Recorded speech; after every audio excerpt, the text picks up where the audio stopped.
Movie Blab. And it's time for a movie blab. Thanks for joining us. It's great to be here on this beautiful, rainy Brooklyn Thursday.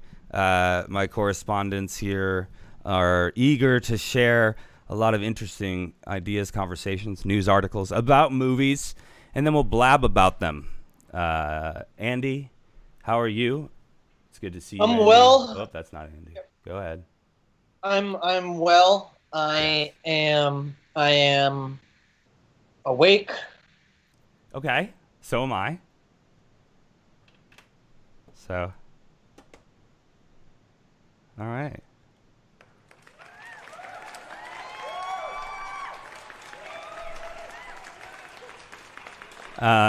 David, how are you doing, bud? Well, maybe a little muzzy during the nizzle.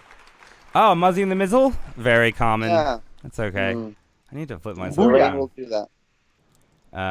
We're all a little muzzy in the mizzle over here, but it's time to think about movies instead and bring us all cheer. Whoa. I'm going to do a quick little flipperoonie on you guys because it doesn't look like I'm pretending like I'm looking at those screens. Now it does. Hey. Hey guys, how's it going? Whoa, and good to see ya. Okay, let's get to the show. David, you said some babble talk about how you're doing, and that sounds like a good assessment, right? Absolutely. Okay, cool. We're gonna get to a bit of history with historical correspondent Andy Schermeister. So let's do a little intro ditty for Andy. Here we go. It's time for a bit of history with Andy Schermeister, film historian and correspondent, featuring David Mayer. Andy, what you got for us? Thank you, Andrew. It's great to be here. I have been reading, been writing. As any historian. Excited to share new work. I'd love to, yeah. I, I like to watch movies. Of course, who doesn't? I've actually been watching some. And Fantastic. I'm just going to I came across a website, and I'm just going to talk to you guys about some firsts. Some firsts in cinema? The first time something's ever happened in cinema? Yeah, and I'm going to rank them from 7 to 1, if that's cool. Okay, as long three honorable mentions perhaps for a top 10 top 10. Sure.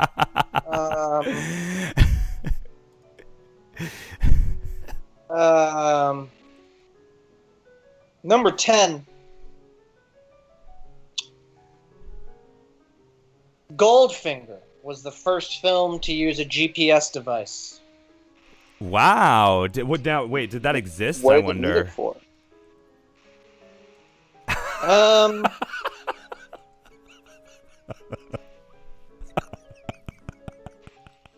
Number 9. First movie to use a rock song in a soundtrack was Blackboard Jungle, a film from 1955. Was it? I bet they got mad about it. Oh, there's a rock song in this movie. What song was it? It was Rock Around the Clock. Oh, really? You We're gave gonna us rock your around interpretation of the the song. clock tonight. Nice. I love that song. And number 8, the last honorable mention, the first talkie was The Jazz Singer from 1927, which I believe also used blackface. So it was a singy. Was that the first for blackface? It was the first movie to be a talkie. It's too bad that that's how they started it. because honestly, I've never watched The Jazz Singer for that very reason. There are many movies like that I haven't watched, like The Jazz Singer, for the only reason being that I know it features blackface and bullshit stuff like that. It's too bad the first talkie I was saying was it featured such things, but such are the times. Such was the racism of the time. Yeah. Nothing to. Okay. I have. Yeah. Definitely. So yeah. Number 7, and this is where it gets interesting, guys. The first movie to be shot in a single take was a Russian film called The Russian Ark, which is set in the Russian State Hermitage Museum, which I've actually been to in St. Petersburg. Wow. It is a big-ass palace, and they got it on the 3rd try. 95-minute one-take shot. I actually watched a movie a couple of years ago called Victoria, which is a German crime movie, I think set in Berlin, which was also done in a single take. And they also got it on the 3rd try. So 3rd time's, if you want to make a movie in a single take, a 3rd time's a charm. I would say so. I saw a movie with Elizabeth Olsen. I think it's called. Something House, Silent House, I want to say, and it is a one-take thing, and they did 9, and then of course, cheated them together. But I bet this Russian movie didn't. I'd like to see it. Yeah, this Russian movie didn't, and also this German film called Victoria definitely did not. You look at a movie like Birdman, they definitely did. That was an all one take. And 1914, right? 1917. 1917. I saw an advanced screening of. I saw that movie in November, like a month before it came out. I thought it sucked. I have to agree with you. I'd love to. Well, you know what? I didn't think it sucked. I thought it offered a lot of cool things, but it wasn't, to me, a great story or a great performance. Yes, I agree with you. I just was not. It did not reach me. I was not on the edge of my seat. I think they may have been a bit distracted by all the bells and the whistles of the whole experience, and it's all about the cinematography and everything. So, I don't know. Yeah, suck is a strong word. Anyways, suck, yeah, certain movies, like Book Club. That movie sucks. You know what sucks? This will bring me to number 6. Yes, number 6. First Saturday Night Live sketch to become a movie, The Blues Brothers. I think Saturday Night Live kind of sucks. I've never found it funny.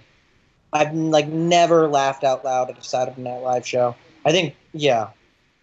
Well, what about when Tina Fey was back on it? Back in the days of early 90s, had some good ones. They did, yeah, with Chris Farley and stuff. Seth Meyers, even. Yeah. Not too terrible. Let me see if I can find out what Justin Bieber thinks about that. Justin Bieber. Yeah, Special guest. Justin Biebs, J Biebs. Justin's a nice guy. He's real down to earth. For a girl, I don't know, with nice eyes and a nice smile.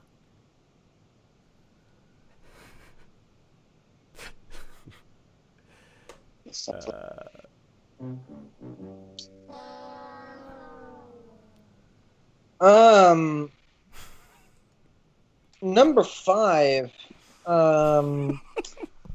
The first X-rated movie to win an Oscar, Midnight Cowboy. I love that movie. Jon Voight. Yeah, Jon Voight, Dustin Hoffman. I watched that movie a year ago, and yeah, I found it very unsettling and just kind of icky at times. What was X-rated about that movie? I forget. What was crazy story behind that film. I can't remember all of it, but it's there was a lot of. That's worth the history. It's that in itself deserves a bit of history. Yeah, Cowboy. I think it won Best Picture. I don't know that much about. To your question, David, I don't remember either. What specific moment was X-rated? It might have been just the fact that he is a male prostitute and just the implication. Mind and that. he was like, wasn't he like HIV positive or something, or he was sick? Something was going on. Dustin Hoffman. Yeah, I just remember them hanging out in like Dustin Hoffman's apartment. Ugh, it was just ugh. Yeah. Razzo Rizzo. I love this segment. So, number 4, and this is a really good one. This is a good number 4.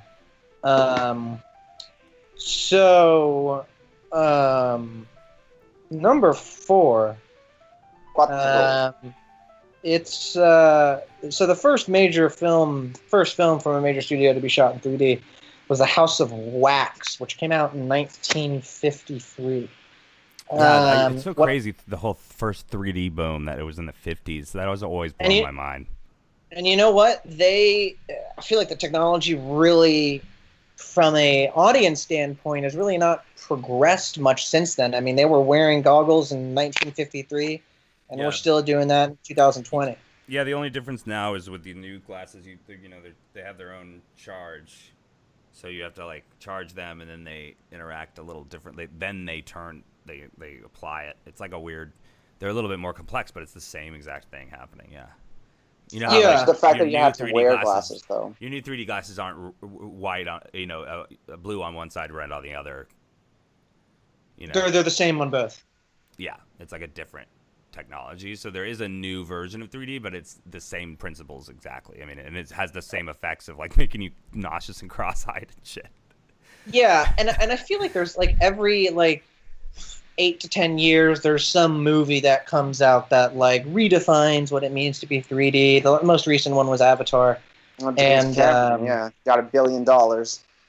Yeah, and it's just never really taken off. It was definitely more seamless. I was able to watch Avatar and felt less seasick, felt like I had less of a headache compared to some other movies that were then forced into 3D. Yeah, he paid more attention to it than anyone else. Probably. With that shitty movie. I saw that movie the night it came out and slept through the entire thing. You had a nap in the magical world of... I do that. I have a bad habit of falling asleep during movies. I can't tell you the last time that I watched a movie from start to finish in my own home. Because it's like 9 p.m. was when I throw it on. I talk to Penny, and I drift away. My bad. So that number what number 3. are you at now? Number 3. Wow, we're counting 3. down. This is good. Thanks. This is a good, quick vid. I love it. Number 3. So the first PG-13 rated movie was Red Dawn, which came out in 1984. Now, is that just because the PG ratings started then? Yes. And it just happened to coincide? Yep. That's exactly why, David. The first PG-13 movie I saw. These first are kind of like, yeah. You're like, that's your third one? David's criticizing your segment. Andy, how do you feel about that? I feel good about it. I feel really good. I feel grounded. That's first PG-13.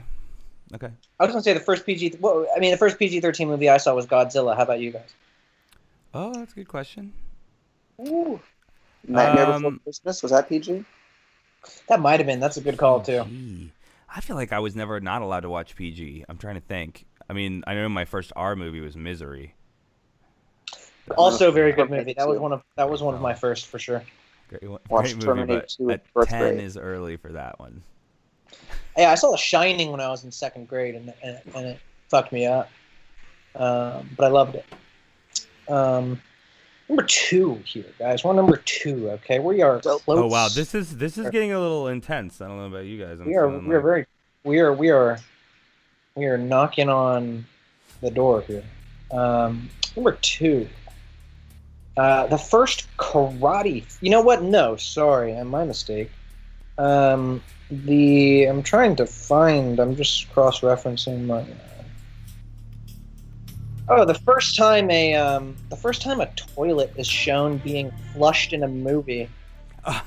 This is something that was a trivia question on Jeopardy, and I love this fact. Hitchcock, right? Is It's Alfred Hitchcock?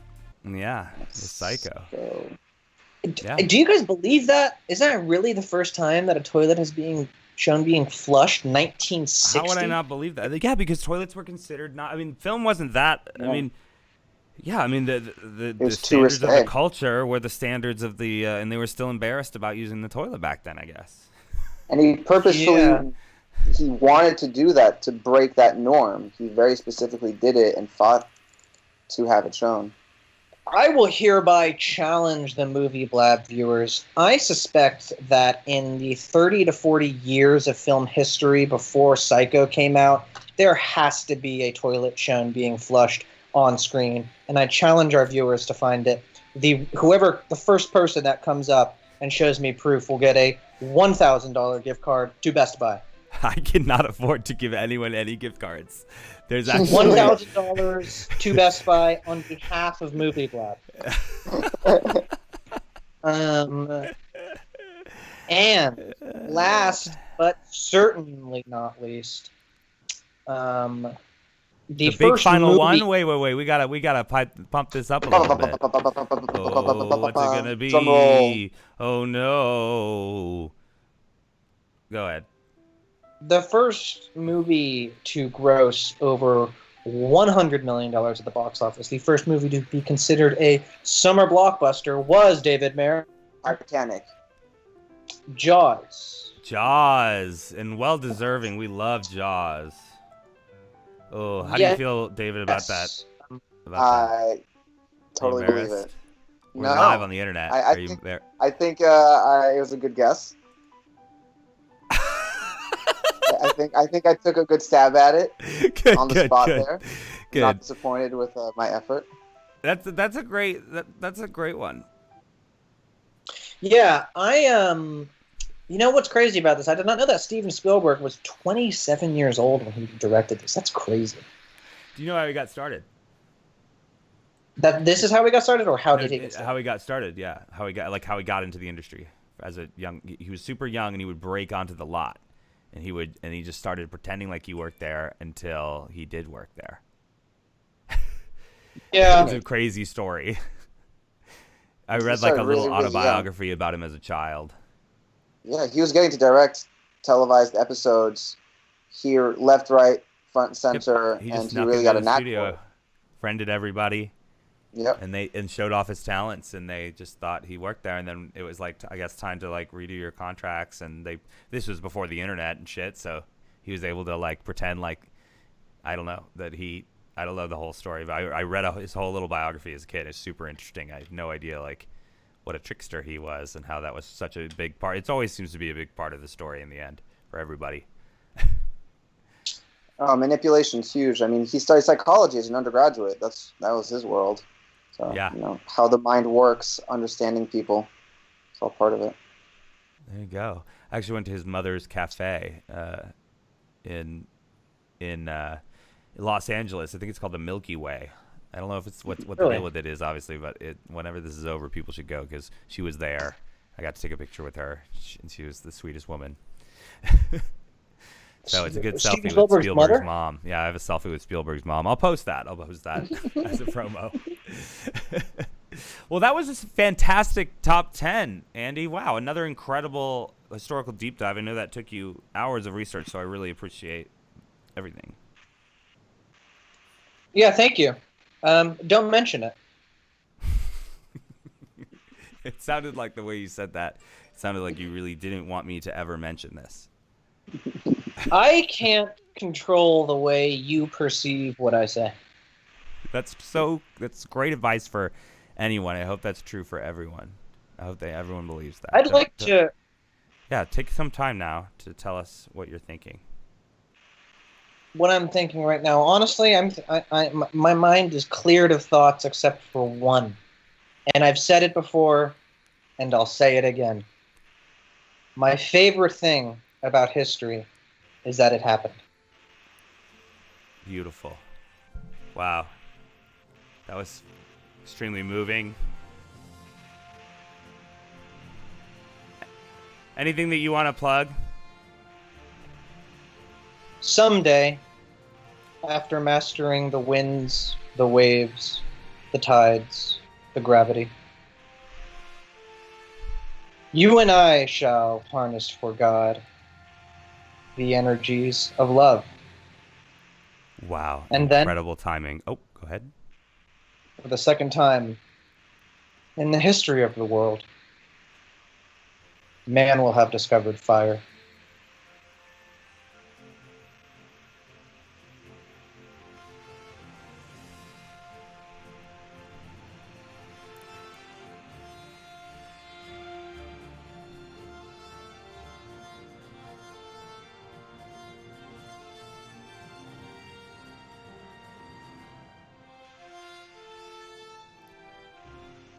Thank you so much, Andy. That was really special.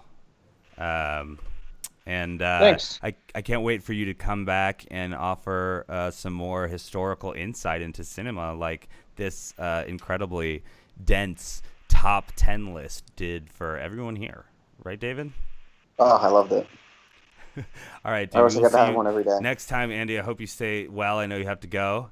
You're a very busy man. You have to put a shirt on and do other things, correct? Is that accurate? Yeah. Or would you like to stick around for some news? I unfortunately have to go. Well, say goodbye, and thanks for the plugs and all the advice, and we love you very much. Guys, for those of you just tuning in, we just finished Andy Schurmeister, historical correspondent, a bit of history. Today, a top 10 list of the very first film firsts. We'll be right back with film news after this brief break. Please stay where you are. Do not leave. This is Movie Blab.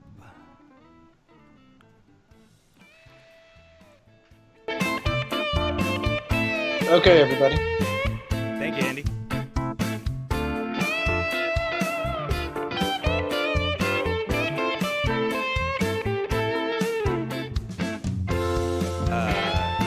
David, I'll be right back. Quick, right?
right, guys, we are back with film news. Thanks for staying with us. I'm here with David Mayer. Hello. Correspondent, and we are back on the blab. How is it going?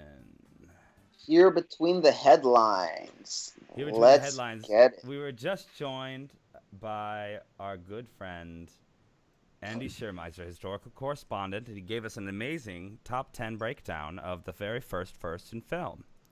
And so it was great. It was. What did you think? I really enjoyed it. I didn't know what to expect. There were twists, there were turns, and came out the other end knowing a lot more than I did before.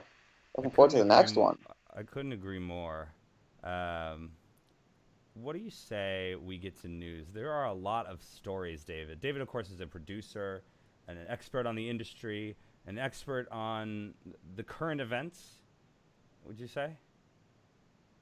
I'd like to consider myself somewhat of a savant on, the breaking news items. Do you often peruse? What are your favorite blogs? While I stall for a second and set up this title card.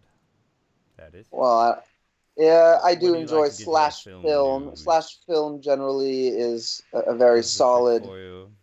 I also enjoy No Film School. But otherwise, I'll rely on general news outlets like the BBC and just peruse their entertainment sections. Variety is a great one. Hollywood Reporter.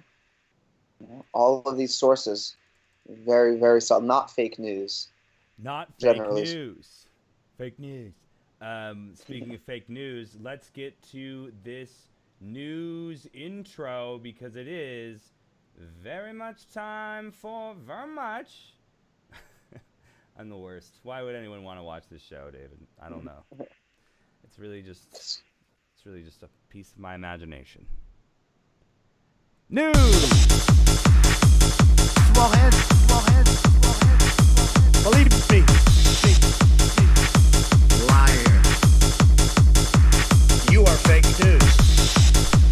Donald Trump has small hands. Believe me.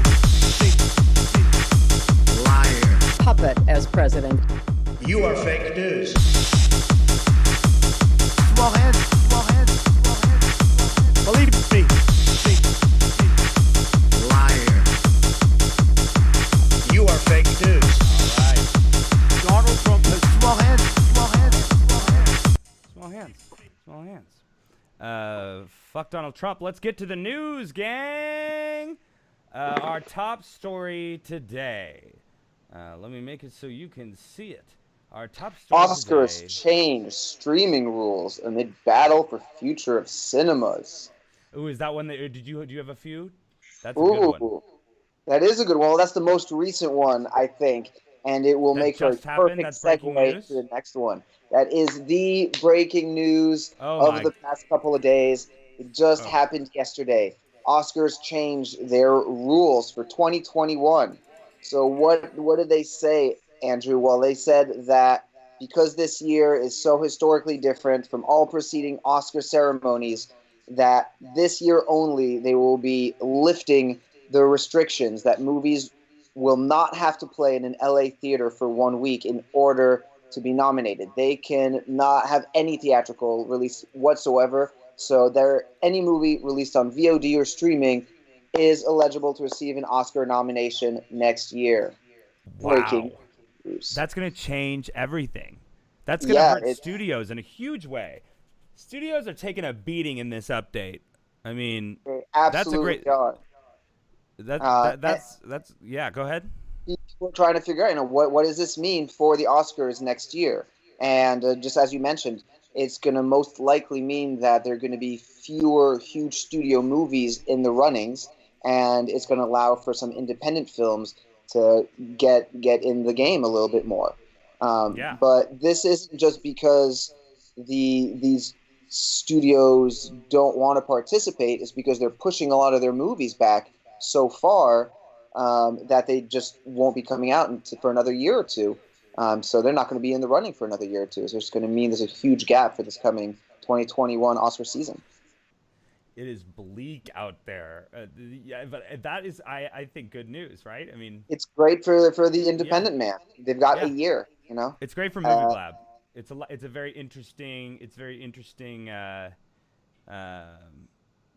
I mean, it's seeming more and more like indie art film is gonna do really well in this time, like features, because I don't know how they're gonna be made, but maybe the ones that were just made, I don't know. But the art houses in general might survive this more than these giant theaters that are getting in fights with the studios, which we're gonna get to our main piece of breaking news. Well, this kind of goes hand in hand with our main piece of breaking news, which is that AMC Theaters, along with the Odeon Group, which compromises the Nordic Film Group and a number of other groups around the world, they have said that their theaters will not be showing any Universal picture, because Universal has now said... This is the craziest story I've ever heard of. Not really, but it feels like the craziest piece of film news that's come out in a while. Exactly so. I mean, the AMC Group specifically stipulated in a letter to Universal that they are now changing the release structure, and they're doing so in a way that has been perceived as illegal in the past, and that they believe harms their business, and rightfully so. If a company will make a movie... who are you siding with on this? It's hard to tell. I'm siding, I think, with the theaters more than anything. It gives monopolies to these huge studios that just get too big, and it'll make it impossible for the independent filmmaker to kind of break in to a certain degree. You're going to start to see a resurgence in studios kind of buying up actors or creatives and not letting them work for other studios. That's what happened, earlier on in Hollywood before vertical integration laws were passed. And it could happen again because it's the Wild West for internet right now. It really is, and it's like it seems. Do you think? But my thinking is like the theaters really don't have the upper hand here. Right? I don't think they do. So it all depends on the studio. So Universal, while they might see $100 million with the release of their new Trolls movie on VOD, they're expecting to receive a lot more from other tentpole movies that they're going to release either this year or next year. So even though they're planning on releasing some movies currently on their own platforms, they still are counting on the release of these huge tentpole movies to bring in the majority of their income. And they can't do that if they don't have that infrastructure yet. And they don't. They don't have, 1,000 theaters around the world. They still rely on AMC and on Regal and on other theater groups to push that out. Ticket sales are still very big and necessary. It's a huge amount of revenue, and they make a lot of money on both ends. So it's like, why they want to hit that. They're each stages of money revenue, and they don't want to miss any of it. And we don't want to miss the event of seeing a movie together, but just like we don't want to miss the event of going to a funeral of a loved one or any at the baseball game or whatever the fuck it is, and we all have to just fucking suck it up. It sucks for movies, man. It's been really difficult. Yeah, exactly. I mean, Universal was trying to release certain movies on VOD and still release them theatrically when the incentive or the opportunity arises.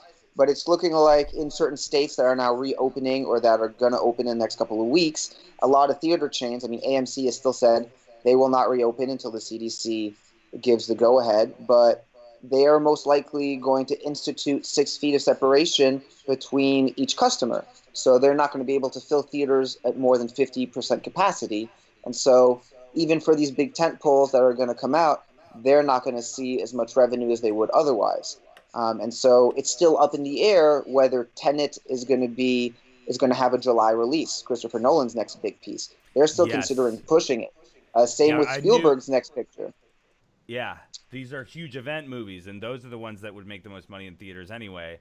It's the ones that aren't a gamble, the ones that are a sure thing, like Trolls World Tour, apparently. Right, when you have a lot of children who are at home and parents need to shut up your kids, what are you going to put on? Well, that's a quick fix.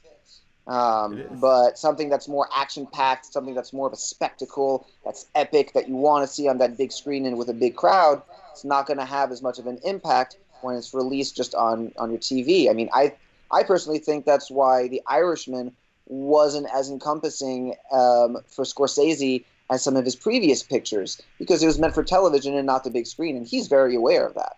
I felt like, The Irishman had a lot more close-up shots. It was a lot more intimate than, say, one of his previous pictures was more of his opus, Silence. Yes, Silence absolutely. was gorgeous. Would not have done as well. I mean, it didn't do well, but it wouldn't have had such an impact just on a smaller screen. It says in Deadline, also, don't think for a second that AMC isn't closed-minded about shortening the window. The chain, along with Canada's Cineplex Odeon, was close to a 60-day quarter with Netflix on The Irishman. If there's something in it for AMC, they're on board. And so, well, of course, because there's so little in it for them already. That's why the movies are desperate. The movies are the desperate ones. So it's the studios that are being the jerks. Is sort of what the hot take here, and I have to kind of Absolutely. You've convinced me. I mean, AMC isn't making their bread and butter from ticket sales. The studios are. So not selling tickets is bad for the studios. What the theaters need are those big movies to attract people and then to sell concessions. Movie theaters make money by selling concessions. That's why it's so expensive. They make very little of the actual percentage from a ticket sale. So for them, they just need to be open. It doesn't really matter what movie is playing necessarily, as long as it can attract people, to have people come in. Okay, and then on a separate note, you're blowing my mind with all this information. I think I've maybe even been avoiding movie news this week because it's like avoiding all news now because it's sad news. It is sad news. And I think I was like, oh, I'll get it from David later, and here it is. Sorry, guys. But that's the breaking news. I do have a couple good stories coming up. First of all, before we move on, though, I want to know, when was Trolls this huge thing? I mean, I know that JT dropped like a great song back on the first one. You remember that one? Can't stop the feeling. Can't stop the feeling. Can't say that I've watched any of the Troll movies. It's making me all this breaking news is making me want to watch at least Trolls World Tour. It's a historical film now. It's a landmark. To a certain degree, yeah. I mean, there's a number of movies that are now just going to VOD, and to be determined on how well they do and whether it's worth it for the studios to do it or not. I think that Emma, The Hunt, The Invisible Man are all going to VOD. These are all Universal titles, of course. So we'll see. We'll see if Tenet will still come out this summer, or whether they'll decide. It seems like will be a big test of it all, I guess. There's Tenet, there's Mulan as well, supposed to come out the same day. So we'll see if any of those will come out, or if they'll follow Lin-Manuel Miranda's In the Heights move to June 2021. Wow. Yeah, I mean, that makes sense, too. These are the big event movies, and I think there's going to be two types of films now. The ones that there's going to be Corona couch movies, and there's going to be movies for the future. We're all going to be deprived for a while of these event films. And it'll be interesting to see how the realities of coronavirus change this constantly. Do you think they'll mend? This article seems to imply that it's not going to be... they're going to want eventually the Fast and Furious movies, which I believe are Universal. They're going to want, they're going to want Trolls 4. They didn't get Trolls 3, but they're going to want Trolls 4 when it comes around. Right. And I think animations are going to be on the up and up as people just I think so too. Can work. That's something that people can work on remotely. Absolutely. So I think we'll see some more animated films. I mean, everyone wants me to make an animated movie right here. The Fast and Furious movies, they're tentpoles, like you said, and those are ones that Universal was pushing and hoping to release theatrically. So for AMC to say, sorry, we're not going to do so, that's a huge blow to them, and that's problematic. But I think they're thinking short term currently. They're trying to figure out what they can do to make the second or third quarter seem better than the first before they think about next year. And it's worth considering. How did the Academy come to this decision? Was it really the fact that COVID has been so bad that there would be so few movies eligible, or did Netflix maybe have, a hand in it, or Amazon, these studios that are making a lot of movies. They're studio-based movies, but maybe not seeing theatrical releases. So this opens the door for Netflix, to get significantly more Oscar nominations. Amazon, other new players in the game. And one of the other strange new rules actually that came out. So the academies didn't just change that rule. Now that there won't be this necessity for a theatrical release, there will also only be one sound Oscar. They will not be two categories. They're taking both sound categories and combining them. What? That you're is not awful. experiencing sound the way it's meant to be heard in a theater. You're seeing it just at home off of a TV, off of your own it's just system. left and right channel now. Right. So now you're just getting the sound Oscar for best sound. Oh my God, as that's so opposed to depressing. Best sound mixing and best sound editing. So that's just something else to lament.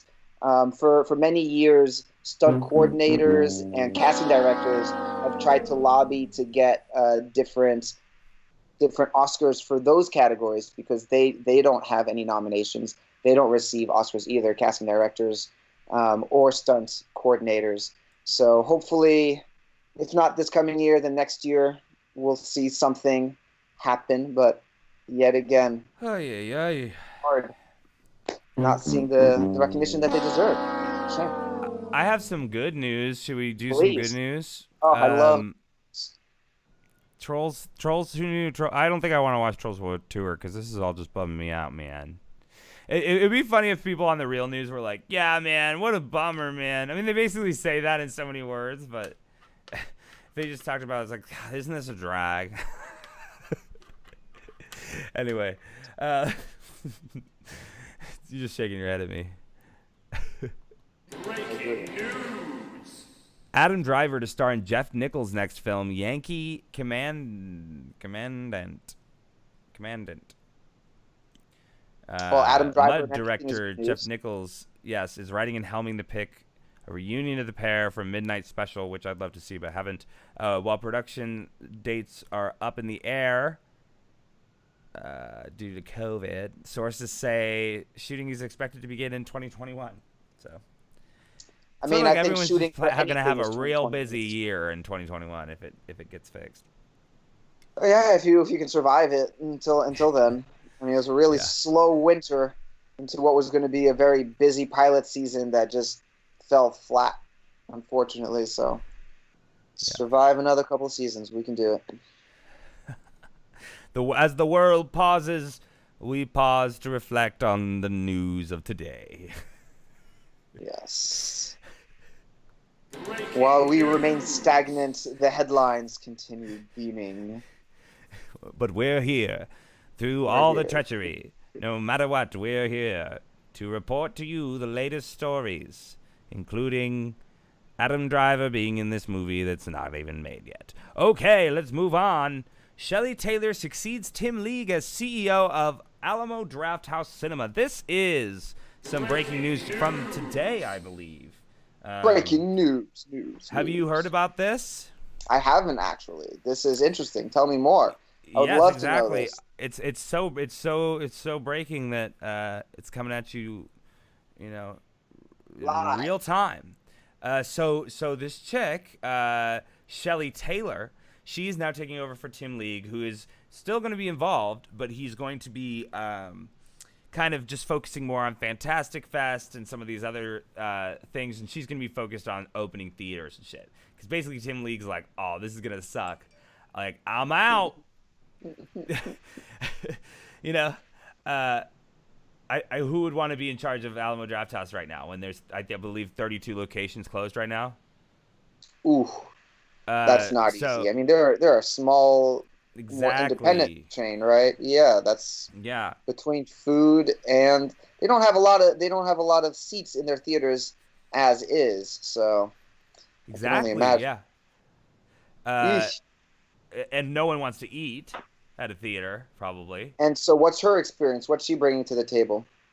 So she was in charge of opening Starbucks in China. Oh, wow. and she opened 3,000 Starbucks in China.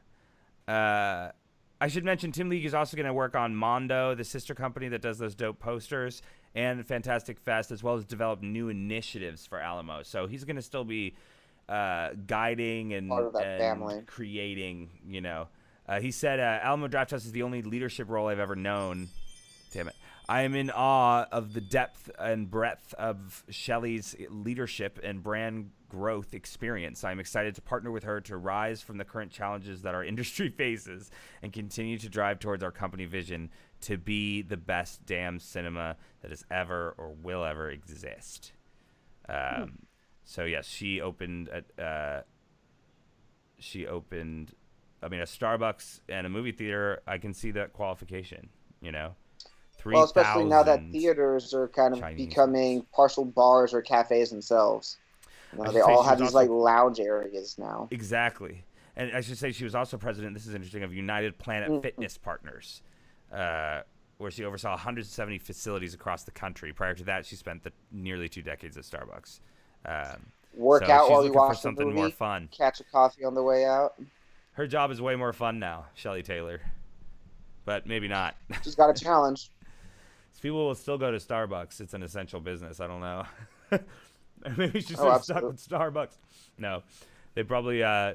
It'll be good. I'm interested to see. I'm glad there's. They put a female CEO in power. I think that's great. It'll make sure that more female Absolutely. Hollywood films are championed and films from the past too. So not that Tim League doesn't champion those, but just that it'll be in good hands. It seems like. Because You think she'll get her own biopic? No, unless you make it. She would have to come to a brutal end. Can you hear that motorcycle? I can. It's Someone's revving. got a huge. Why is that someone's got guy a not in huge quarantine? Penis. That guy's got a huge penis. I mean, if I had a motorcycle, I'd be fucking taking cruises all the time right now with my mask, blowing off every day. Anyway, that's interesting. That was a great story. We can probably make a YouTube clip out of that. So thank you. Hey. Do you have enough time for a little more news, or should we go to Intern Corner? We can do a little more news. All right, let's do another article. We can absolutely do a little more news. Oh, fuck. So this is another good thing. Space Jam 2 gets its official title. Space Jam: A New Legacy. This is from Slash Film. Okay. Did you hear that? What was it? One more time? Space Jam 2. But what is the new title? Just Space Jam 2? Oh, sorry. Space Jam: A New Legacy. A New Legacy. Yeah, I don't like it. What do you think? That being LeBron, as in they're trying to replace the previous. It feels like there should be a legacy. It should be Michael Jordan's kid if they're going to use the term legacy. It's not like he played with it's a legacy in terms of. It is gonna says be like here, Bugs a sequel Bunny's- to the. This is from Slash Film. A sequel to the 1996 basketball movie Space Jam has been in the works for years, and superstar LeBron James has been chosen to step into the lead human role and replace original star Michael Jordan. But the sequel won't just be referred to as the generic Space Time 2. It said, which is what it says here, according to Ben Pearson on Slash Film. It says. It'll be called Space Jam: A New Legacy, which is one of the most uninspired movie titles in recent memory. I gotta agree with that. 100%. I don't know. Yeah, absolutely. I'm already skeptical about the film because Warner Brothers announced that they're going to be including characters from their own vault, from their own library in this picture. So you're going to see the likes of Pennywise from It. You're going to see The Mask. They're going to be random characters from all the Warner Brother universe just popping in and out of this basketball movie. It's gonna be like Pokemon, or like it's just gonna be crammed with stupid moments instead of being a deep, inspiring movie for children. Yeah, they're going to try a little. You're probably going to try too hard. I mean, who knows? I think It the could- it reality could be is that something, though, but- that for the other for younger generations, of the previous generation and on, I think that Bugs Bunny isn't necessarily a huge icon or thing that they were obsessed with, unless they have like funny parents who show them shit. I mean, I guess I'm sure you can still catch it somewhere, but it doesn't to me seem like. Hopefully, with things like streaming, maybe kids are seeing that stuff again, but it doesn't seem to me as iconic as Disney characters or things like that has continuously continued to create content. You haven't seen a Bugs Bunny or any but hopefully it'll work, and then they'll do spin-off like a super dark and gritty Wile E. Coyote movie. I mean, that'd be fun. I'd like to I see. was just thinking about The Mask. I mean, I hadn't thought about The Mask for well over a decade, and all of a sudden I'm hearing about it all over the place. The fact that they're going to use it in Space Jam. I don't know if you saw this new show, Dave, the Little Dicky show. He dresses they up feature as the something with the mask mask? in an episode. Oh, does. wow, I love that. God, everything I hear about Little Dicky's making me want to watch. I just need to start tonight. This character. I've been doing too many fave swaps. Too many face swaps? Fave swaps. Oh, I see. Yeah. Speaking of The which, Danny and I podcast will do have that. yeah, I want to do one with Danny, and then David and I have one coming up as Nice. well. Right? Don't we? Absolutely. We Uh, have a movie exchange. next week a fave swap. Fave swap. It's a chilled out show today, but that's fine. Okay, let's do one more story. What do you say before we wrap it up with Intern Corner? 100%. News never sleeps. All right, the news does. wait, say it. I want to hear you say it in the camera like you mean it. The news never sleeps. The news never sleeps. The news Okay. never sleeps. Doesn't sleep. For those of you just tuning in, you're watching Movie Blab, and this is Movie News Blab. This is our last article, but make sure you catch this on the replay. Hercules, the Russo brothers producing latest Disney live-action remake of Hercules. Did you know Really? this story? Yeah. Just this is breaking today, and Oof. I think it could be cool as long as it's got music in it and Danny DeVito comes back as that little thing. I don't know. That Let's I see what- did see an article about Danny DeVito needing to reprise the role. I didn't realize that it had been greenlit already, so that makes sense. Wow. Yes. That they're- would be they're- amazing if he would.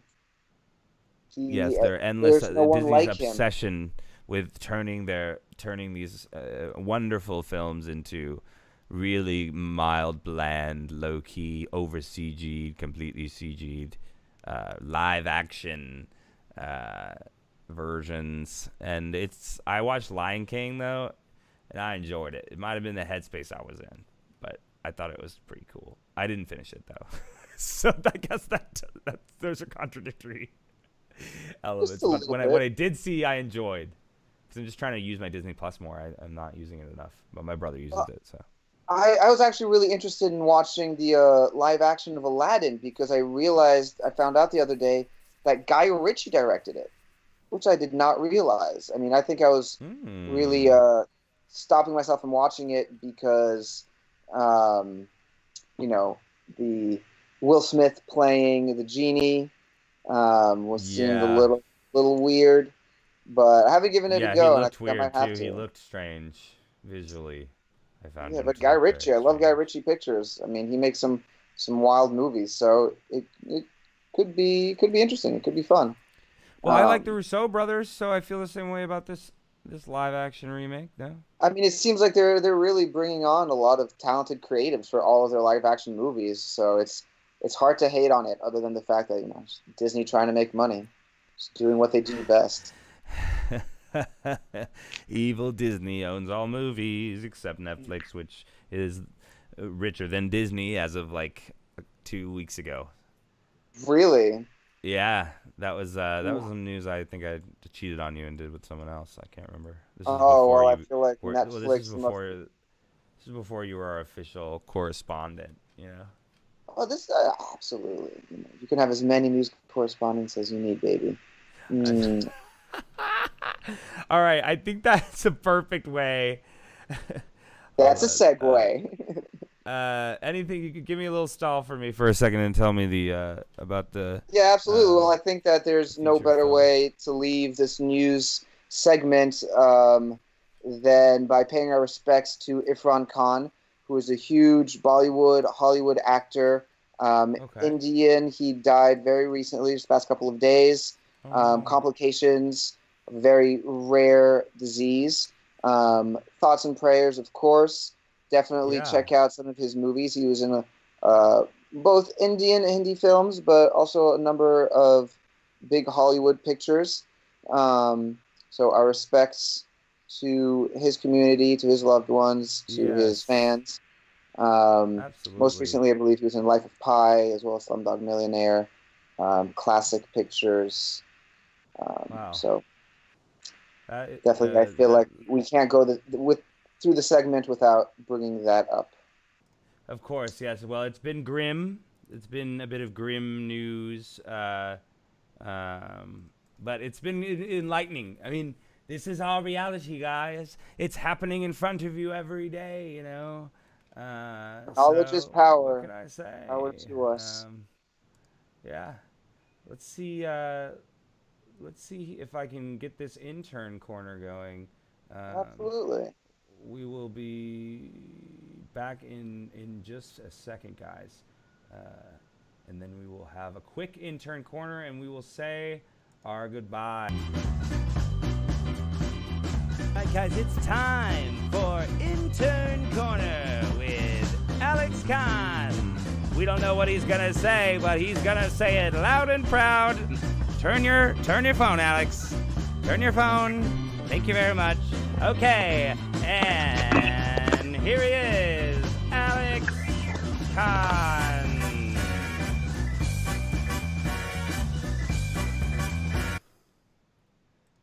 All right, Alex, what do you have for us, bud?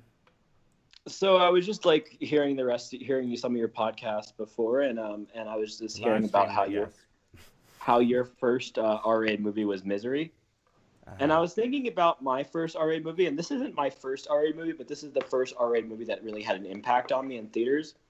I remember tricking my dad to go see The Place Beyond the Pines when I was 11, which literally changed my life and like made me like really like want to be a filmmaker, and it kind of like made me be like, oh, this is what cinema can do. And like it was and it's actually become like a big source of conflict between me and my dad. And it's actually funny. The Place Beyond the Pines for people like my age is actually like kind of like it's like a big movie for people my age. Like it's like for filmmakers my age especially. How old were you when you saw Place Beyond the Pines? I was 11. Whoa. Isn't that the movie where the protagonist changes midway through the film? Yes. It's like your point of view completely changes. Oh my god, that film like annoyed that me. film. Oh yeah, you don't like that one at all, do you, David? It's a brilliant film. It's a masterpiece. I do. I think it's a good movie. I don't think it's. Yeah. So like me and my dad have like this little. Good. Me and my dad have this like banter about it. It's really funny. Like that movie and Her were like both really big movies like for me wanting to be a filmmaker. And I literally like I've copied shots from Place Beyond the Pines and short films. Like it's literally like I think it's a complete that was masterpiece. Intern Corner with Alex Kahn. Thanks, buddy. That was a good one. I like that one a lot.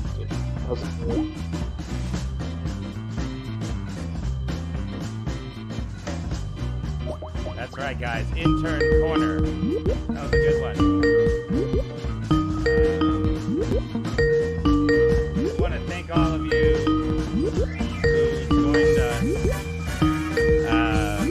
It's been a really fun show. You know that we love you.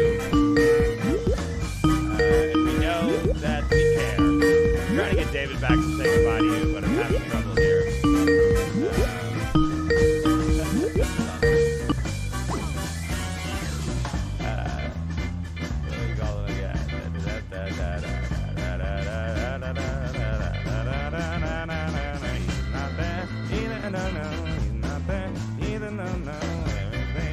There he is.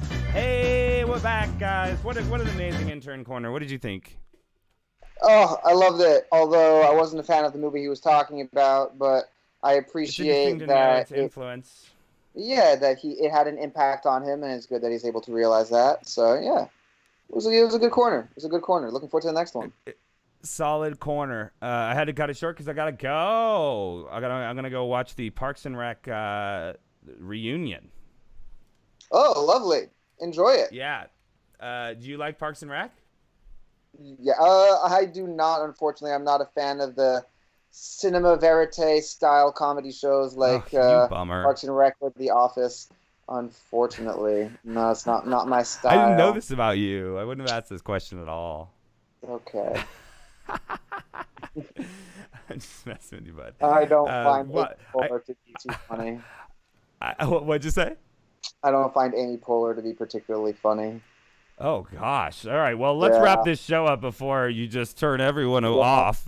Hey, yeah, tune into HBO, though.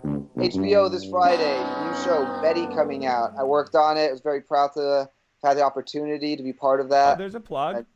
Yeah, exactly. Betty, HBO, this Friday. Also, Check out Betty on my HBO. website is my new website is live. DMNightmare.com. Oh, I didn't know this. Go check it out. What is It is live.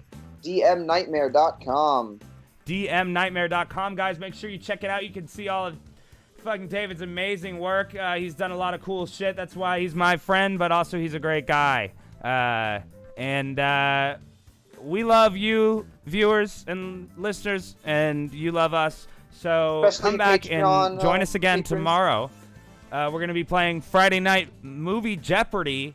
It's always a good one. I gotta go write 40 questions using a bunch of trivia books. That's always a little bit of a hustle, but I can do it quick now, so I'm gonna get that done. In the meantime, check out all of our channels. We're on YouTube. We are on Twitch. We are on Periscope, Twitter, and we are on Instagram. So if you are on any of these platforms, please follow us. It would be so helpful. It's the best way to get the fastest information about Movie Blab and the news and the games and all the fun shit and the interviews and all the stuff we do. We love it. And so we'll be back tomorrow with a super fun game of Jeopardy. Reigning champion Katie McDowell versus Matt Cragg. Versus two surprise guests. So tune in for that, guys. And thanks again for tuning in. We love you. See you very, very soon. Hey everybody, I'm Andrew Edison, and you're tuned in to Movie Blab. The clock has started. The clock has started. Places, everybody. 4, 3, 2, 1. Liftoff. We have a liftoff. What's up, everybody? Thanks for tuning in to Movie Blab. It's been super fun. Make sure you follow us on all the platforms, and if you don't, we're going to be really upset, but that's okay. We know you have a life and you're really busy, but it would be really great if you did like and subscribe to everything we did, and we'll see you next time on Movie Blab. We love you so much. Thanks, David Mayer. Thanks, Andy Schurmeister, for being on the show. Bye.